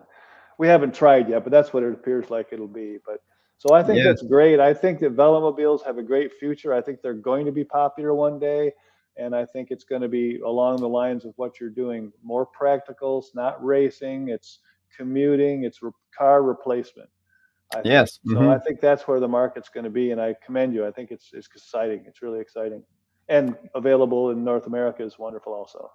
Yes, and there's also a great intention for us to design a vehicle that is easy to maintain by the owner. So you don't have to have a lot of experience in the bike mechanics. So just by having a Allen key set and a wrench, and you can mostly dismount all the Velomobile in a few hours. So and all the adjustments can be very easy to do. When we ship a Velomobile, we provide a detailed user manual for all the basic maintenance task, and also the warranty manual. So, and we provide all the supports to our customers to provide the best experience for their products. So this is where this is our mission. Yes. I think the roll-off hub, of course, is extreme reliability. We had a couple tour through here one time with 2 roll-off hubs on 2 bikes. They'd ridden 50,000 miles, and they broke one frame, but the hubs were fine. And they described, fording the river in Peru and stuff, and they had ridiculous loads on the bikes. It was, I asked them how much they'd had to service the bikes. They said, well, we left Germany in 2003. 50,000 miles ago, they had to change the oil 10 times. So the hubs are wonderful, and they ran better than new. They were quieter than new. They were perfect. Yes, yes. And so then I'd like to point out also that except for freight, it's $10,000 with e-assist and roll-off. Wow, that's great. Yes, exactly. That is what you can see on the website. Yes. Yep, that's very good. The industry is getting closer and closer to something that's going to take off, and I think you're the closest thing we've got in North America, obviously. Okay. Not a far cry from some expensive trikes that are e-assisted. Oh, in fact, cheaper than some. We have $14,000 trikes on the floor. There you go. So it's very competitive. Yeah, absolutely. So the other question is, how do you do that? Don't give anything away you don't want to give away. Yes, because Avenue Trikes is not going to do a Velo. Yes, because the cost of the components, material costs, whatever it's the epoxy, the carbon fiber, aluminum alloys that we are using, which are aeronautic aluminum alloys. So for all the components we installed in Velomobiles, we try to get very high quality components, because reliability and efficiency is very important for us. So now we are building these Velomobiles in a very small scale process, because we are building one by one. But in the future, we want to improve our production process to reduce the manufacturing cost, and being able to get a more profit for every sale. Because in 2023 we developed a lot of we improved a lot of things, either for the design, for the manufacturing process. We did a lot of R&D also, whatever is for the painting process, for the laminating process. And I think that this year in 2024 we would like to ramp up to maybe making maybe from 40 to 60 units for this year, and hoping that for this quantity there will be many units to be delivered to United States customers. I think it's great. I want to keep an eye on it and see how it goes. I think it's really it's an exciting development. Okay, thank you very much. All right. Thank you, Peter. Appreciate that. So, and Francois, thank you, pal. It is exciting to once again talk to you and see what's going on there in Montreal. I'm excited to hear that you are hopefully going to be seeing us in Ohio at the CycleCon in September with the VT1, and we'll be able to catch up with you again there. In the meantime, stay in touch.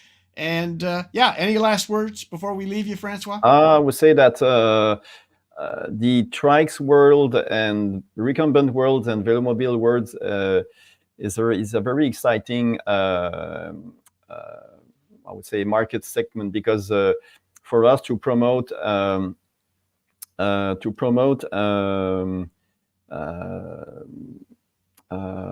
low carbon footprint vehicles that are easy to use, easy to maintain, safe to ride, and being able to keep your car in the driveway and getting in better shape. By every time you are using a Velomobile, you are getting in better shape.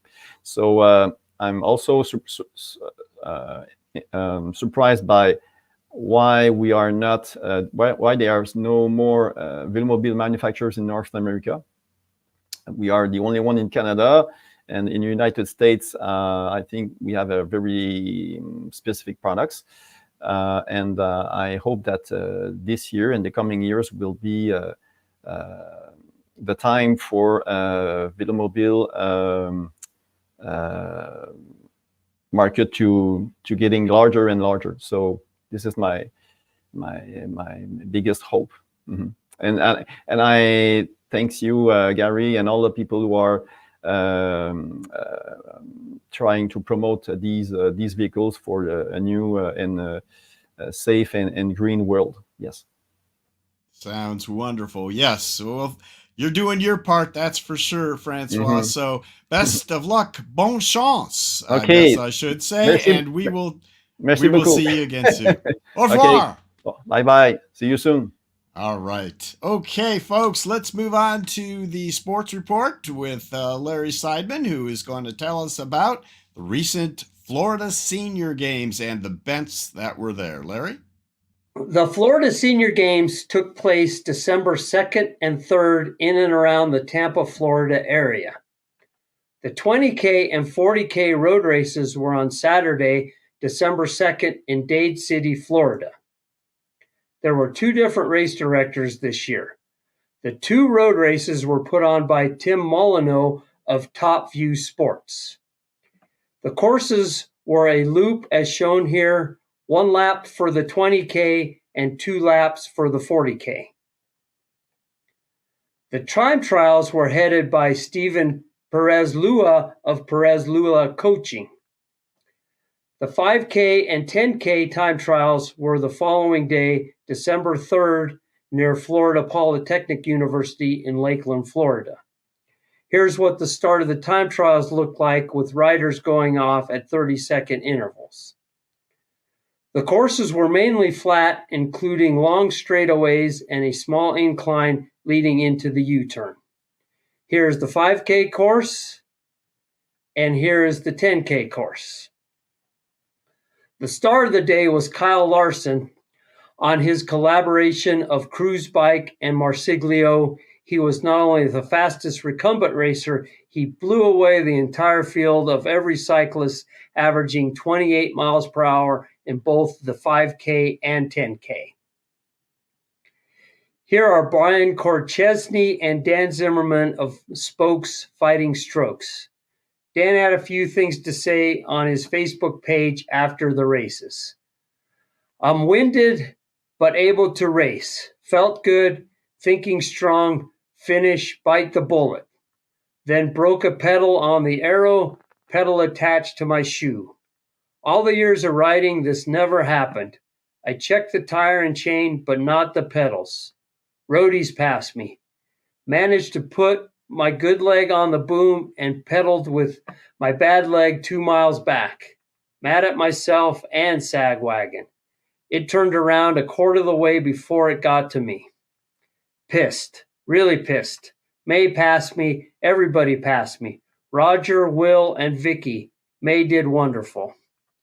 Had mechanic rebore the pedals, the pedal shaft, and install the pedal. Waited for the 5K race. Then Dan talked about the 5K. Worn out, but had to race now. Went fine. Nobody raced in my class, so no barometer of how I did. May did wonderful again. Medals for all in our age groups. Here are some pictures of the racers from the time trials. Roger Reddish, Vicky Sayre, Will Sayre, and Donna Walsh on the podium. And here are the results. I'd like to point out Kyle's numbers are legit. He actually did that fast in both the 5K and the 10K, 28 miles per hour. Can't emphasize that enough. And also pointing out that Donna Walsh was the only recumbent to finish the 40K road race. This was probably the largest showing for recumbents at a senior games with 11 people in results. To wrap up, here is a group of 8 smiling with their awards. We hope this large bent turnout will continue to encourage you all to participate in your regional senior games. Back to you, Gary. All right. Thanks, Larry.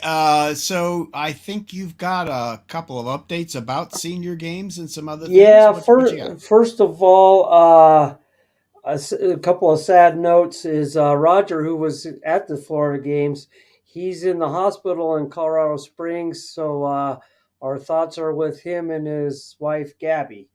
Other bit of sad news is the National Senior Games came out with their qualifying rules for the 2025 National Games, and recumbents will only be allowed in the time trials, not being allowed in the road races, and the time trials will be considered open, so you don't need to qualify. And I'll paste that into our group chat now if I can get that going. Yeah. And Larry, you mentioned to me before the show that one of the concerns with that determination by the National Senior Games is even though individual states don't have to adopt those rules, they're very influential and most likely will. Is that what you were saying? Yeah, I mean, some states like Utah is a big one. They'll still allow recumbents in the road races, and I guess Nebraska, Wyoming, and Nevada out here in the West will allow in the road races. Okay. All right. And yeah, please, if you guys will help us thinking about Roger Reddish, a good friend of the show, an interesting fella out there in Colorado who does a lot of racing, and it's always difficult for him, but he seems to do a great job. We're sorry that you are having some health issues, Roger. We wish you a quick and speedy recovery. So, Larry, is that it? That's it. Yep. Okay. So, yeah, I think you've got that into the chat now. So appreciate that. And thanks a lot for putting that You're sports welcome. report Glad to do together it. for us. All right. Thanks, Larry. All right. Let's just a reminder, I guess, at this point for you guys about viewer submissions. We didn't have one this month, but we have them many months. If you would like to show pictures and a couple lines of text about your accomplishments or events that you have attended and wish to share, please send them to us at laidbackbikereport@gmail.com, and we will be happy to share it with all of our audience. All right, guys, let's jump into the sponsor. Thanks, the guys that make this all possible for us every year. And we're going to kick it off, of course, with TerraCycle. Are you tired of feeling like your bent was made for someone else? TerraCycle's handlebars and stems allow you to customize your ride so you can feel like the superstar you are, even if you ride like a turtle. And Trailside Trikes. If you find yourself in Florida near the Withlacoochee Trail, check out Andrew's shop and amazing crew. And TerraTrike Green Speed. Your vision, whatever it is, TerraTrike has a trike to take you there.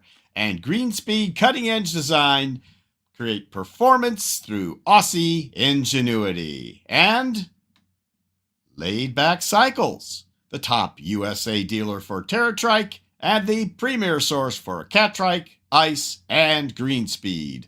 We give you the freedom to ride. And Avenue Trikes. With the gearing you need and the comfort you want, it's time to enjoy riding again. They're in stock, ready to ship at only $19.95. Dealer inquiries are welcome. And Azub. If you decided to get that new recumbent bike or trike, the time is now. You don't have to wait weeks for a quality bike that's customized to your needs. Azub has a selection of its best-selling models and configurations in stock. Head over to azib.eu and simply choose the model you want, add your preferred accessories, and your bike or trike will be at your dealer in just a few days. And recommend PDX, Cattrike's West Coast Mega Store. Schedule your test ride on trikes with pedal assist electric from both Bosch and Bafang, roll-off and Schlumpf component groups, and adaptive builds. Experience the joy of Cattrike. And Connecticut Yankee Peddler. We feature multiple brands of trikes, including electric assist models. Test rides in Southern Iowa hospitality are always available at our mega store in Chariton. All right, guys. Announcements. So Trey and I are going to be heading down to Florida. Looking forward to that next month. We're going to cover a couple of events. First, the Cattrike Factory event is back, and that's going to be on February 17th. And then we're going to be heading down the road to the Withlacoochee Trail for the Big Honkin' Trike event. That starts on February 18th, and we'll be there for a few days and hopefully meet up with a lot of you there riding your trikes on that amazing trail. And we really hope to see many of you there. Now, next Laid Back Bike Report is February the 4th at 2 p.m. Eastern Time, as always. And we're working on a couple interesting segments for you, and we'll let you know about those during the month. Now, how can you support the Laid Back Bike Report? Like us on Facebook, subscribe to us on YouTube, and don't forget to hit that little white eye there, and it'll take you to the laidbackbikereport.com website, where you can find out so much more about us, past shows, what's coming up. You can buy a hat there, and you can also become a Patreon patron for as little as $1 a month like these guys. We really appreciate all of that help. All right, Larry, bring up the crew and any of the guests that are left with us here. Wanted to thank all of you guys for a wonderful job. Lots of switching, Larry. You did a great job there. And, of course, thanks for that sports report again.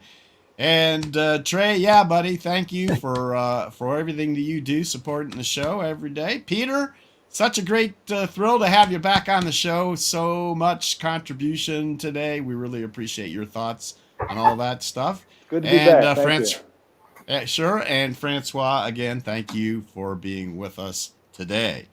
So thanks to all those guys. And most of all, thanks to all of you for joining us on the Laid Back Bike Report every month. So with that, until our next webcast, from all of us here at the Laid Back Bike Report, so long, bent riders,